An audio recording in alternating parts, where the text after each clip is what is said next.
सुरुवातीलाच बातमी आहे प्रवीण दरेकर यांच्या वक्तव्याची। संपूर्ण मराठा समाजाचा देवेंद्र फडणवीसांवर विश्वास आहे। संपूर्ण मराठा समाजाचा देवेंद्र फडणवीस यांच्यावर विश्वास आहे। युतीमध्ये वितुष्ट आणू नका असं प्रवीण दरेकर यांनी म्हटलंय। जय महाराष्ट्राच्या विशेष मुलाखतीत सदाभाऊ खोत यांनी भाष्य केलं होतं, त्यावर दरेकरांनी सदाभाऊंना सल्ला दिला। सदाभाऊ हे घटक पक्षाचे नेते आहेत। त्यांनी जे काय म्हणणं असेल ते महायुतीमध्ये जेव्हा घटक पक्षांची बैठक होईल त्यामध्ये मांडलं तर ते उचित होईल।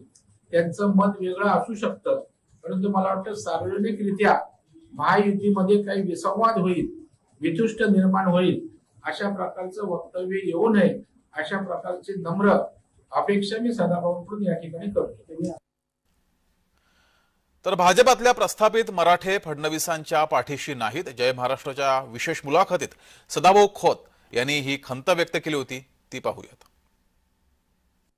आता फडणवीस या नावामुळे घोटाळा झाला या आणि म्हणून या राज्यातले हे सगळे सुभेदार सरदार वाड्यातलं गडी मगाच्यानं मी ती आडनावं घेत नाही उगाच नको ती पुन्हा गडी माझ्या विरोधात जातील काय मी आपला रयत मराठा आहे गरीब मराठा आहे मी पण ह्यांच्या सगळ्यांच्या पोटात दुखतं। एक प्रसादची गोष्ट मी लक्षात आणून देतो की भारतीय जनता पक्षामध्ये बी काही सरदार आहेत, वाड्यातलं गडी आहेत, नाही असं नाही, पण ही खरी भूमिका मांडायला कुठं तयार आहेत?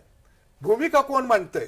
देवेंद्र फडणवीस यांनी घेतलेला निर्णय, त्याचा असणारा दूरदृष्टीपणा, मराठ्याविषयी असणारा कळवळा हे कोण मानतंय? सदाभाऊ खोत म्हणतोय, प्रसाद लाड मानते ते, तिकडे प्रवीण दरेकर मानते ती।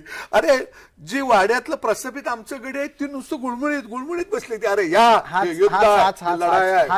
हाच कळीचा मुद्दा आहे। आता बघा तुम्ही जे वाड्यातले प्रस्थापित म्हणालात त्याच्यात एक नाव मला हर्षवर्धन पाटील दिसतं, दुसरं नाव आपले सातारच्या भोसल्यांचं दिसतं, अजून कोणाकोणाची नावं घ्यायची सांगा। भारतीय जनता पार्टीतले प्रस्थापित मराठे फडणवीसांच्या मागे उभं राहत नाहीत, हे तुमचं निरीक्षण आहे, त्याचं कारण पण सांगा मग। आता नाही, माझं निरीक्षण असं आहे की ही वाड्यातले जे लोक असतात ना, हे प्रस्थापित आहेत ना सर, हे भित्री लोक असतात।